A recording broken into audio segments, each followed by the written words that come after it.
We are thrilled to partner with Extends, who are all about making your sensual experience the best it can be. Extends has an amazing Fall in Love giveaway valued at over $700, and we'll tell you more about that halfway through our podcast. Wow, Extends really is a wonderful brand. We love what Extends is doing for your sensual and sexual experience. Why do you have sex? Do you have sex because it makes you feel good and you want to?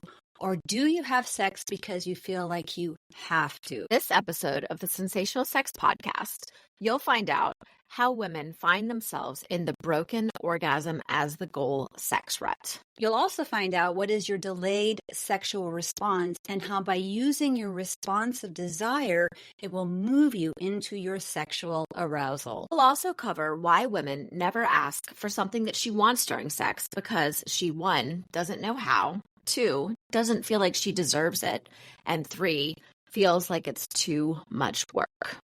Welcome to the Sensational Sex Podcast, where we help women in long-term relationships thrive after the honeymoon stage is over. Are you a woman who wants a deep, intimate, and satisfying connection with her partner? Of course you do. Amy Rowan and Dr. Trina Reed have the answers, and all you have to do is join us each week. Soon, you'll be that woman who effortlessly has a satisfying sex life. Follow us on social media at Sensational Sex Podcast. Share this episode, leave a review, and thank you for subscribing. Now, let's start the show. Hello, beautiful people. I'm Amy Rowan. Thank you for listening to the Sensational Sex Podcast. We are so happy to have you here. Yes, and I'm Dr. Trina Reed, and even though your sex life will never be perfect, you can create the sex life that's perfect for you. And we are here to help you with that. September is National Self-Improvement Month. It marks the end of summer and the start of fall. And Self-Improvement Month is a time to really reflect on all that you've accomplished this year before identifying which goals you still need to work towards. Amy, fall is my favorite time of year because it's all about new beginnings, which is a perfect segue into this podcast. The Sensational Sex Podcast is all about helping you become the juiciest, most yummy version of yourself. You know, that sounds pretty good to me. I love it. And I adore fall as well. Fall here in the southeast of the United States is a little different than probably what you're experiencing up there in Canada. It is, I love jeans weather. I love sweater weather. I love that little tang of cool in the air that we start to feel here in September. And, you know, to help you get there each week, this podcast will uncover a path for you to effortlessly step into that sensual and sexual person who's already inside of you, waiting to come out and greet the world. She's waiting to come out, folks. Let her come in out. there. Yes. And we are going to get into the most powerful tool that you can use right this moment to turn your sex life around at the end of this podcast. Amy, here's a big question, and it's the theme for today's podcast. Are you ready? I'm ready. Okay. Why do women have sex? Do women have sex because she wants to have sex, or do women have sex because for her partner? Ooh, that is a big question. That's a question that oftentimes a lot of women may be asking themselves. Why am I even doing this? I'll say in an ideal world, in an ideal situation, a woman is having sex because it gives her pleasure. It makes her feel good about herself inside and out. It helps her feel more connected, and it strengthens her relationship with her partner and with herself. And of course, the biggest reason to have sex is because it's fun. But the reasons really can be very varied and nuanced. Yeah, there's a big disconnect between the way sex is portrayed in the media and what actually happens behind closed doors. Women are so unhappy with her sexual circumstance, but she just doesn't know how to change it, which can seem frustrating and really overwhelming. For a lot of women, having sex comes to mean feeling guilt and shame or pressure from her partner. And there's just so many women who want to feel sexually normal. Trina. Did I push a button, yes, Amy? Yes. Normal. If we could get rid of this word from our vocabulary when talking about sex. Because and I'm sure you've heard this, this is the biggest, am I normal? Is this normal? Is what I'm doing normal? Is what I want normal? What is normal sex anyway? What is normal anything? And do we want to be normal? Really? The only truly normal thing is the cycle on a washing machine. I just wish we can get rid of this word normal. We're going to dive deeper into what is quote unquote normal sex in a later episode. Something we as women don't talk about is how sex goes from something that makes you feel good to something that makes you feel bad. Yeah, what happens is generally is a lot of couples just don't give their sex a lot of thought. They just think it's something that's going to spontaneously happen. And so many couples are so surprised when one day they wake up and they've fallen into a sex rut.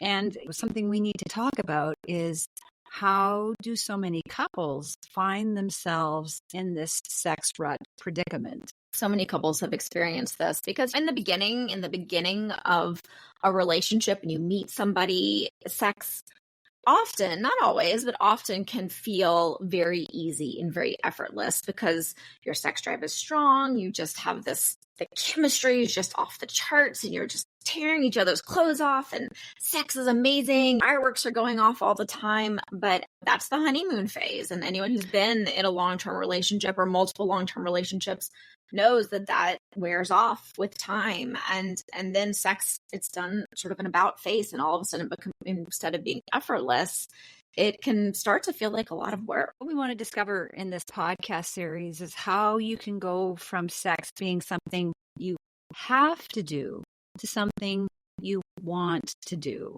Because let's be honest, what's the point of having sex when there's little to nothing in the sexual experience for you? Why bother? Reading a book is far more pleasurable than having sex that you just don't want to have. Yeah, absolutely. Well, and you know, a question that we ask sometimes as sexologists is, tell me about the sex that you do not want to have. Because if it's not pleasurable, if you're not enjoying it and you'd rather read a book, then it's okay to not want sex that you aren't enjoying. But one thing that sometimes makes this easier is to see and understand this process in people other than ourselves. You've got a really good real life example that will help people who may be experiencing some of this make sense of this. Can you tell us a little bit more about Stacy? Stacy, and it's not her real name. Yes, of course. She's 35. She's mostly happily married. She's a mother of 2 toddlers. We all remember that stage. It's the crazy stage. That's a tough time. Yeah. And she owns a successful graphic design business. And her sex life reads like every busy couple. Sex was great and effortless when they first met. Then it started to wane after their first year together, but it was still good enough and regular until the kids came along. Yeah. After weathering a few post-birthing female complications, she's got her kids out of diapers and she's still maintaining her marriage and her business, but she's floundering to get her sex life back on track. I remember those days. Do you remember those days when the kids were just tiny and you're trying to have sex and nothing? You're exhausted. Yes. Well, and especially when you've got toddlers, babies, I breastfed my children for a long time. And then you still have the little one, they're just touching you all the time and you're just tired to the core of your bones. And then it sounds like Stacy is running her own business, as you and I as entrepreneurs can certainly relate to that. She's a busy wife. She's a busy mom. She's a businesswoman. She sounds like a woman who does it all and wants to do it all well and perfectly. And she wants her sex life to do that too. But she's floundering here. What's going on with Stacy? What is she struggling with here? Intellectually, she understands her relationship needs an intimate connection to keep it strong over the long term, but her body never fully cooperates while she's in bed. So out of desperation, she started having guilt sex, the obligation sex. And because she started this pattern of having sex because her partner wanted to have sex, it progressed into avoidance sex, where she just avoided sex. Like she's like doing everything just to not have sex because there's nothing in it for her. What I'm really hearing in Stacy is it sounds like she really loves her husband. She cares about her marriage. It's very important to her. But she sounds like she's frustrated and unhappy with her body and having sex out of guilt. I mean, that doesn't sound fun at all. I think we've all been there, though. Like, I've been there. I've had guilt sex. I've had obligation sex. And I can only speak for myself. And in the moment, you're doing what you have to do just to get through the day. And sometimes that had to include sex. And I didn't want it, but I had it and I did it. And it's not how we want to run our lives, but sometimes it just happens. Yeah. Yeah, that's important for people to hear too, is that even sexologists sometimes have sex that is not like thinking fireworks. About our grocery list as we're having sex. It has absolutely happened for sure. And if this is happening occasionally, there's not necessarily anything wrong with that, but when it's that pattern. So I wonder if this is happening every time, no wonder she started to avoid it. So here's a question, like, is something wrong with Stacy? Like, is this sexual dysfunction? I don't think Stacy has a sexual dysfunction. In fact, the Kinsey Institute found that fewer women have sexual problems than were previously thought. Only 1 in 4 American women are seriously distressed about their sex life. So with Stacy, it's just a matter of they've gotten into a sex rut, and she's having sex because her partner wants to have sex. She's not having sex because she wants to have sex. And so why are you having sex? What's the point of sex for you? For Stacy, it's just the chore. It's ticking off that chore. I'm done this week. This chore is done. And now I don't have to worry about it. That's not what sex is supposed to be. Well, it's reassuring for me to hear that this is not considered sexual dysfunction because, again, so many women feel when they get into this place that there's something wrong with me, I'm broken. So what can Stacy do to make this better? Well, when Stacy's life shifted, she was not given a manual on how to make a new sex routine. She felt pressured to do what they always did. And so she pressed on with what she knew. And she never had a discussion with her partner, the changes and how it was affecting her. And I know every sex expert says communication,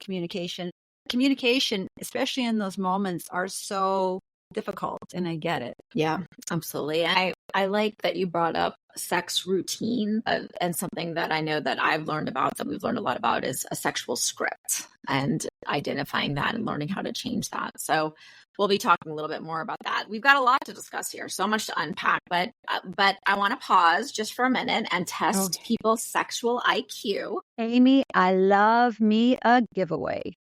Me too, especially when it involves things that bring me sensuality and loving touch.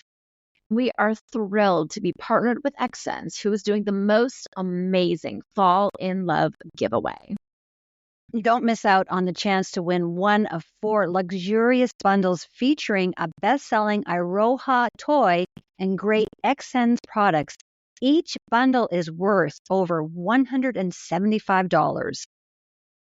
Indulge in a Japanese and French love affair that will leave you swooning. Enter now for an experience that you'll fall in love with. It's super easy to enter. Simply go to xsense-usa.com to enter.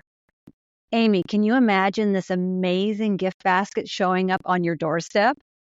Oh, I can. And how fun will it be for you and your partner to open it together? And all the fun things that will happen after. You have until September 27th, 2024 to enter. So go right this second before you get distracted.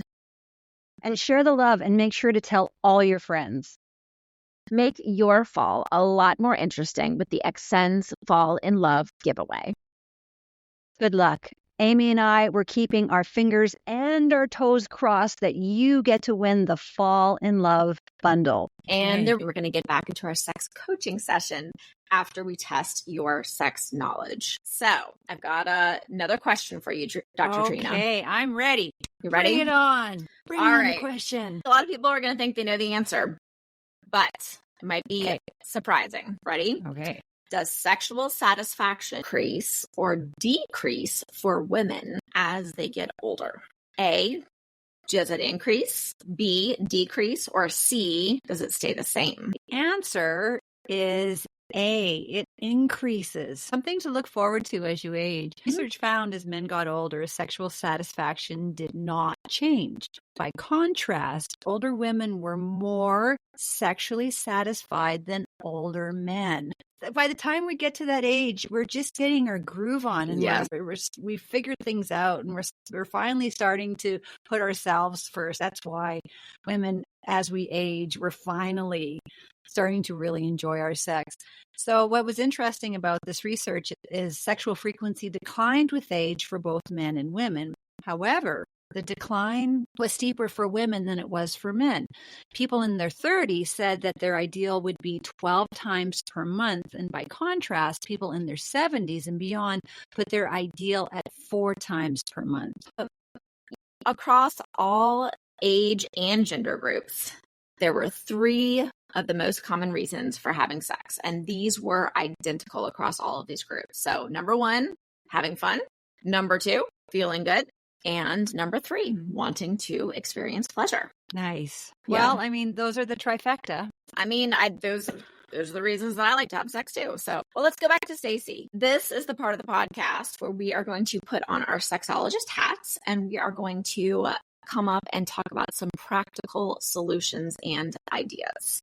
With Stacy, realistically, there's a plethora of reasons why a couple's sex over the long term goes from great to sideways to becoming a sex rut. And for the average couple, a big piece of the puzzle is our sexual socialization teaches couples to clutch and grab the hot spots. So breath. It's like when we go into the sexual experience, I call it the chicken dance. Na na na na na na na na na na na na na na na na na na. The next time you go and have sex, you're going to be doing the chicken dance in your head, I promise you. So we're socialized that we clutch and grab the hot spots, and the purpose of sex is to have an orgasm. And FYI, this is how men prefer how to have sex, which is perfectly fine. However, the problem becomes that women generally go along with what her partner wants to do. So her partner wants to clutch and grab the hot spots and have an orgasm. But at the start of a relationship, that's great. It's awesome. But as the relationship progresses and you go into years and years together, that formula stops working for a lot of women. Yes. Goal-oriented sex. This is something I see all the time as well. And you're right. It goes back to just this thought that the goal, the purpose of sex is to experience an orgasm. And there's nothing wrong with, obviously, orgasms are great. Like, I am a big fan of orgasms. Having an orgasm as the only purpose of sex is really missing out on all of the fun, pleasure journey along the way. What you're saying is after a few years of really not knowing how to communicate and doing their best to make sex work, so many women find themselves trapped in this systemic orgasm as the goal sex. And so the result, there was actually a interesting magazine poll that asked, are you satisfied with the variety of sex that you're having? And overall, 68% of men and women said that their sex life was, are you ready? Predictable. Doesn't sound very exciting to me. Which is almost as bad as obligation sex. I know. Predictable sex. Predictable sex does not sound exciting to me. But the irony is that although Stacy has the ability to orgasm, she sometimes does, but mostly doesn't. And they've done some research now to show that the more women feel pressure to orgasm with every sexual experience, the less likely she will be to orgasm. Yes. The pressure. That's right. We shouldn't be laughing. It's not funny. No, it's not funny. You got to laugh, because if you don't laugh, you're going to cry. Yeah. But when you recognize this and see this, when you know that the pressure to orgasm is creating almost the inability to do so. But once you know that, then that starts to give you that piece of information that can help release you from this. She has the ability to orgasm. She sometimes does. She mostly doesn't. Why not? Why has this now become so challenging for her? Yeah, there's There's probably 1,000 different reasons, but typically at the initiation of sex, Stacy's mind is probably going at 90 miles an hour. She's got 2 toddlers. She's got a business. She's not in the zone. Her thoughts are somewhere else.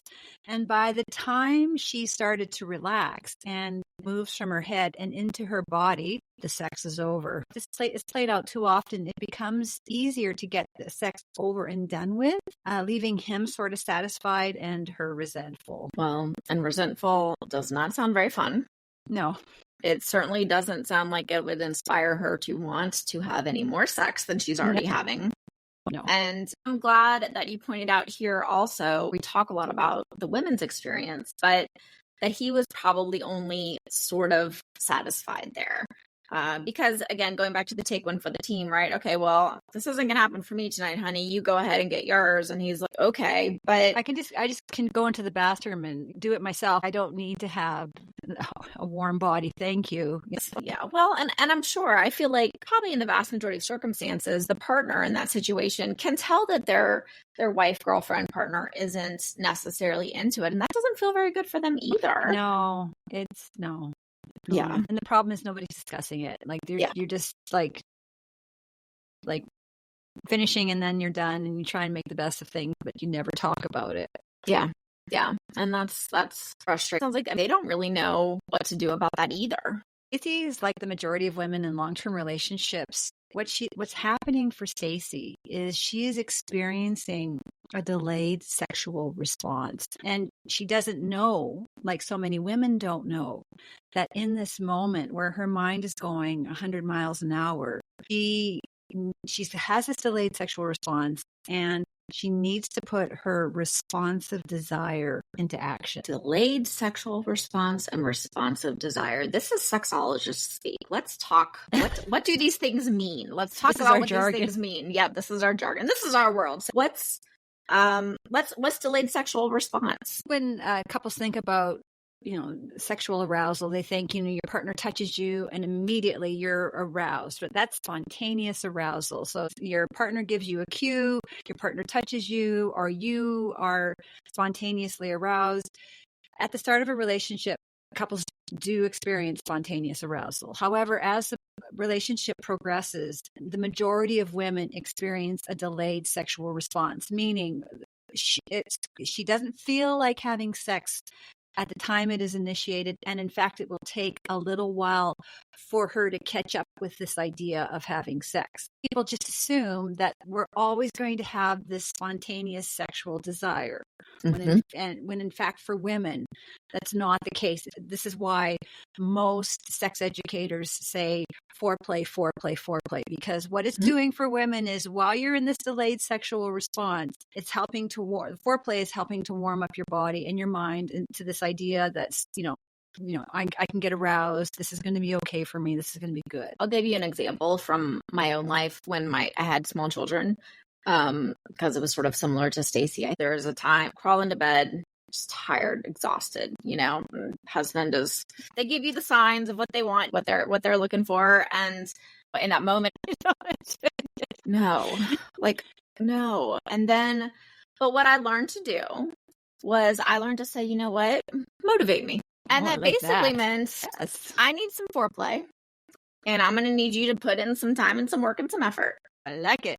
And get some stuff going. And I learned to say motivate me and opening a willingness window. I learned a lot more technology or a lot more technical terms for this later on. Basically, that was his cue of my head is not here. My body is not here. But if you can wake up my body, I know that my head will follow suit. And I just want to intervene because this is fantastic. Amy asked for what she wanted in that moment, and it wasn't a big ask. And I would assume that your partner was more than happy to accommodate your ask. And that's the thing. Women are afraid to ask, but when we actually do ask, our partners are like, yeehaw. I'm like, they're so happy when you ask for what you want. Yeah. The interesting thing was I wasn't necessarily specific because I don't think that but I said motivate me. I opened that door and I said, you can just do some things, get my body going, get the blood flowing, because really foreplay, and I don't like the word foreplay, by the way, I like to call it foreplay because foreplay sounds optional, but that is increasing all of the blood flow. And it takes most women approximately 20 to 40 minutes to experience full arousal. It takes women approximately 20 to 40 minutes to experience that full arousal. But once you're experiencing that arousal, that's what that delayed sexual response is we experience arousal before desire versus the desire before arousal, right? Yeah. What we need to do to overcome our delayed sexual response is responsive desire. And responsive desire is simply putting your body into the motions of having sex. So this could look like foreplay or touching your partner. Responsive desire is similar to muscle memory, where when you put your body into the motions, the tactile, the touch, the smell, like everything, it just gets you going. Responsive desire is, again, for those who experience that, they need to experience some sort of arousal. And so, yes, it can be kissing, it can be touching, it can be massage, it can be just different ways to help sort of open up what I call the erotic mindset and Good helping word. to, yes. And I know we're diving into mindset soon. So maybe it's, instead of reading the self-help book that you're reading or whatever you were reading before, it's reading a little erotic, a little stimulating, watching something that is, again, it's just triggering your brain and helping you to turn off all of these other things. Knowing you have delayed response and knowing you need responsive desire, it's being very intentional, saying sex has been initiated. I don't feel like having sex right now, but I'm going to go in with an open mind to say, okay, I don't want it, but I wonder what can happen. I like this idea of I wonder what can happen, because honestly, you don't know what's going to happen with your body in this moment. Like your body might just like blossom and you might just have the best sex of your life and it might just be okay. But instead of shutting it down, saying, I don't want to do this, saying, I wonder how this can be. And then you start doing things intentionally, like reading erotica or touching your partner's body or taking a shower with each other. Like you're doing something that's putting you in the best possible mindset to waken up your sexual desire and sexual arousal. Suddenly, sex starts to be a lot more interesting and fun for you. So that's absolutely right. Thanks. Getting back to Stacy, women like Stacy never ask for more because she just doesn't know how to ask for more. She doesn't feel like she deserves it. Mm-hmm. Yeah. And sometimes, and I get this, it just feels like too much work. So many women unwittingly build up a lot of just unacknowledged resentment towards their spouse, towards their partner, and towards the sexual experiences that they're having. This is where that sort of typical cycle of her sex life going from excited to neutral to apathetic to guilty to resentful to avoidance. And that's where that starts.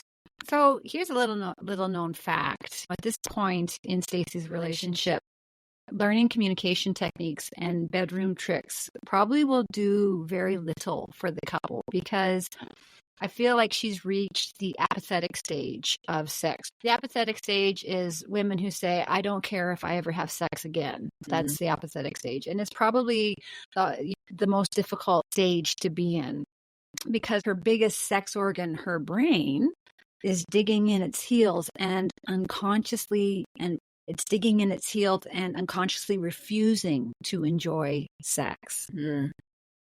And instead, and this is the important part, women need to learn how to turn around that mindset and change that base emotional response to sex from resentful. Next step would be moving into neutral, and then moving into a positive mindset. And that's when they are once again enjoying sex. So what is a positive sexual mindset? When you say positive sexual mindset, you think you love sex all the time. Sex is always amazing, but that's not what a positive sexual mindset is.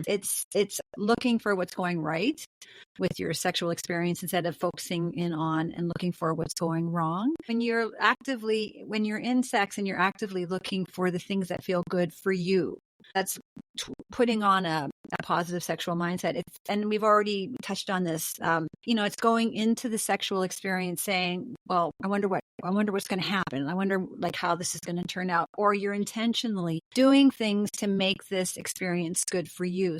So a positive sexual mindset is really about seeking out what's working in your relationship and focusing in and being grateful for the things that are going well with your sex instead of focusing in on the things that are going bad or terrible and how you don't want it and how you're always inconvenienced and how you feel guilt. Like instead of focusing on these things, you're focusing on the things that are working for you. And it takes time. If you're over here, and it takes time to move over to here. Yeah. It's important that you highlight that too, that this is a journey. This is a process. This isn't something that's going to happen overnight. We actually, if we go back into my example of the motivate me, in that moment, I could have been focused on no, tired touch. No, gosh, he's asking again. I could have been focusing on all of the negative parts of that, which would have been very easy to focus on. But what I chose to focus on in that moment was, I know that with a little bit of time, a little bit of motivation, a little bit of stimulation, I'm going to start to feel good and I will start to experience some pleasure, and I'm going to allow this to happen and welcome it, because I know at the end, I'm not going to regret having had sex with my husband tonight. It's going to be a fun, positive experience. You know, that's a mindset thing right in there, choosing to focus on this side of it versus this side of it. Yeah, that's really well said. I mean, we're going to cover all of this and more during this podcast series. So what we're going to do is show you how to stop forcing yourself into a sexual framework that makes you unhappy, and how you can create a sex life that works for you. And it really is based on this positive sexual mindset. Yeah. And this is going to take some time and some effort and some change on your part. But and you are worth it. You're worth it. Sorry. You are worth it. And and the thing is, anything worth doing is going to take some time and change and effort, but it's not as much as you might think. And we are here to help you every step of the way. Yeah. And in next week's podcast, we're going to discuss why a positive sexual mindset is the magic bullet to a lifelong, fulfilling sex life. Magic bullet. Yeah. I'm excited. So we would love to hear your questions. We would love to hear your feedback. What are you enjoying about our podcast? What do you want to hear more of? If there's anything that you would like to hear different or like for changes, we are open to all of that. So please make sure to email us at sensationalsexpodcast@gmail.com. We will be doing giveaways, and in order to be eligible for those, we do need to have your email address so that we can get a hold of you. So make sure Amy has the best gifts. Like Amy's the one. She's the woman. So you want Amy's giveaways. They're awesome. We've got fun stuff. I love. Yeah, she's got fun stuff. Getting stuff in the mail. No one gets anything fun in the mail that you haven't paid for. Okay, Amy, until next week, thanks to everyone. And until next time, take care. Take care. What is the magic bullet to your happy and fulfilling sex life? Sexual mindset. A positive sexual mindset shifts your perspective and enables you to see what's going right with your sex life instead of seeking out and focusing on what's going wrong. In this episode of the Sensational Sex Podcast, you'll find out why approximately half of all women experience some kind of sexual difficulty at one point in their life, with a lack of interest in sex being by far the most common. We'll also help you learn how to notice and reframe any negative thoughts that you may have about sex. Why a positive sexual mindset is the key to cultivating your desire, increasing your sexual pleasure, and finding joy in your intimacy. Are you ready to experience more passion and more pleasure? In my suburban intimacy practice, I offer one-on-one sex and intimacy coaching for women and couples. Book a complimentary discovery call at suburbanintimacy.com or learn more about my Intimacy Ignite program, your solution to experiencing satisfying and fulfilling sexual experiences and connection, even when you're busy, tired, and stressed.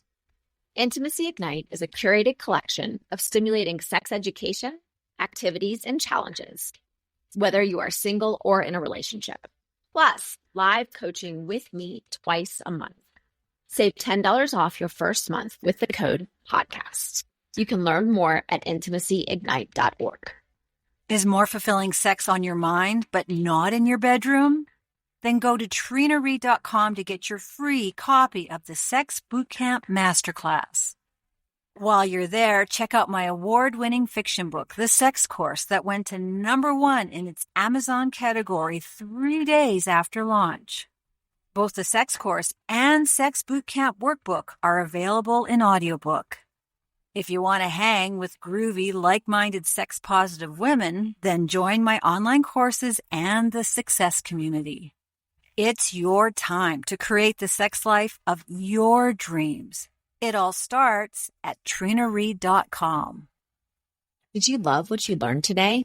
Share this episode with someone who needs it. Friends don't let friends have bad sex. Leave a review for this episode and follow, like, or subscribe on the listening app of your choice.